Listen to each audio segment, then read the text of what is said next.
So, weekly pickups. Normality has definitely returned. So let's get into them and see what I got this week. A fair few steelbooks there, actually. So let's do it.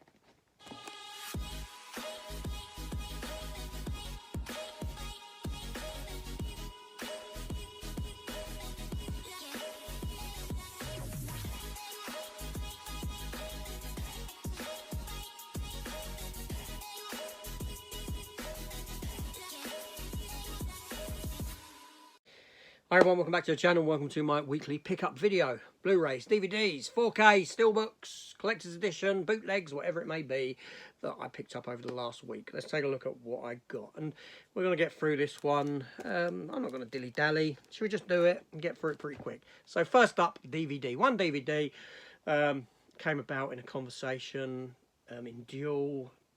Commenter, watcher, Bow, asked if I'd seen this film. I said no. So I looked at the trailer. I thought, okay, it looks pretty good. I like Jim Caviezel. Rona Mitra is in it. That's a bonus as well. And it is the movie Highwaymen. Yes, I've not seen it. I'm aware of it. I'm aware of the cover, the poster, the picture, but I've not seen the film. I don't know why. I quite like Jim Caviezel. He's pretty good. Rona Mitra is pretty good. So there's that. Still yet to watch it. Bootleg time. Let's get on to the bootleg. So what bootleg did I get? It's a cartoon series. Lasted 13 episodes. Came about in the mid... I don't know when it came about. 94 maybe. And it is for a cartoon series called Wildcats. Covert Action Teams. Now Wildcats is a comic book that was published under Image Comics in the early 1990s. It was one of the very early comics by... publishing company Image Comics being a company that was set up by all these Marvel creators that left Marvel at the same time, all the top creators, because they wanted to own their own products. They wanted to, because they're very much underpaid at Marvel, and creators like Todd McFarlane, who created Venom, gets no royalties. Venom becomes a Marvel character. He stepped away. He created the character of Spawn, still going strong today, and Jim Lee and Brandon Choi created the comic book of Wildcats, and Wildcats still actually goes today.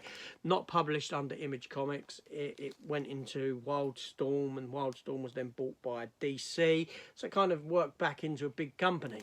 But yes, so this is based upon the comic book series of Wildcats, the Image, what went on in the Image Comics kind of thing.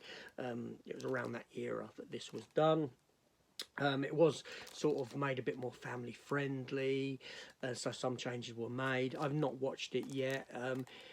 I was aware of the series, but not, if that makes sense, in that when I saw it, that made me get the bootleg, I thought to myself, holy hell, I remember them doing that, and I'd completely forgotten about it. So yes, Wildcats. Next up, a steelbook. Steelbook that I've done an opening for a little earlier today. You may have seen it, and it's for Hellboy. This is the 2019 one starring David Harbour, Milla Jovovich, I got this in a sale primarily because for the steelbook, because it's comic book art on it. This is Mike Mignola art, who's the creator of the character of Hellboy. So as a comic collector, this steelbook kind of speaks to me more than what it would a film collector or a steelbook collector. I can imagine a lot of people looking at this steelbook and going, I don't like that. Don't like that image on it, because it's very stylized. Mike Mignola has a very distinct style of art that you know it's him. And yeah, so it's a nice combination of comic and film together. The film isn't that great, honestly. Ron Perlman ones are better, a lot better. Ron Perlman is great in as the character of Hellboy. He is better than David Harbour, but David Harbour done a great job as the character. I can't fault that. But of the two, I would take Ron Perlman. But yes, so that's that one. Another steelbook, new release this week, was Picard. Picard Season 3, or Picard the Final Season. Great series it was too. A lot of fun seeing all of the cast come back together and reunite in a story that was a little bit... that's when it started off. There's some issues, but it was a nice return to form for Star Trek and Star Trek The Next Generation. You could watch this after seasons 1 to 7 of Star Trek, ignore the first 2 seasons of Picard, and throw this on as kind of like a season 8 of Star Trek Next Generation. Yeah, it was pointed out to me that there is like a little dent there and that sort of a thing. I will be sorting that out. But yeah, so Star Trek Steelbook. Fantastic. And then we have another release this week, Steelbook, and this is Oppenheimer. And this is the UK Amazon exclusive Steelbook. As in the UK, you can only get it through Amazon.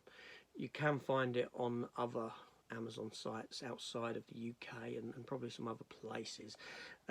Yeah, of the 2 steelbooks that were available, I went for this one. I preferred it a little bit more, but however, both steelbooks are very lackluster in my opinion, but this was the one that I opted for. Just had that little bit of edge for me, and that's just a personal opinion. Art is subjective.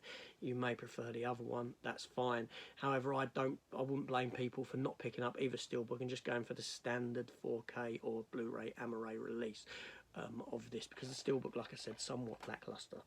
But there we go. Then this one here, technically I showed it, I opened it earlier this week, but I did actually pick it up a few weeks ago. It's just taken me that long because I was ill to do an opening of it and a filming of it. And that was for this, I think it's a Manta Lab release of Wonder Woman 1984. Lovely release, lovely lenticular front and back.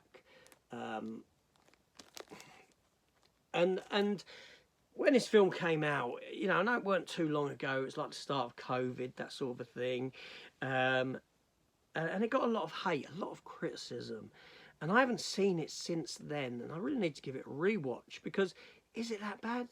Is it as bad as the stuff that we are getting today, even just 2 years down the line? Has stuff got a lot worse than what we were getting then? That's what I'm curious about and interested to give this a revisit, although I do have another steelbook of it obviously as well. But yeah, this was got a lovely steelbook in it, so go back and check my opening up if you want to see that. Alternatively, Matt done a top 10 favourite steelbooks video over at Matt V's Movies, and it was that video that made me sort out this, because he had the steelbook within. I went searching for the steelbook, found it as this sort of a release, and got it for a pretty good price. So there we go. So that's it. Bar one more, and the biggie for the year, and this is out tomorrow as I've aired this officially, and it is the Steelbook for Prey. Steelbook for Prey. Oh my god! 5th Predator film, or 7th Predator film if you want to include the AVP films. The AVP films for me sit more in line with the Predator films than the Alien movies. You know, I see them more as a sort of an attachment to these. But yeah, that's beside the point anyway. But yeah, the 5th film in the Predator franchise, and it is, yeah, Prey. And this has got some lovely artwork on it. It's got no spot gloss in, it's got no debossing, but look at that. That is just gorgeous. Gorgeous to say the least, and I am so happy that this film has been given a physical media treatment. It so deserved it. I've got 2 around the corner there. I have 2 bootleg copies of the film. Yes, 2, because one is the standard version, the other is the Comanche voiced version. This has both options on it. And I really enjoyed this film. I really did. I love the Predator franchise. For good, for bad, I love the franchise.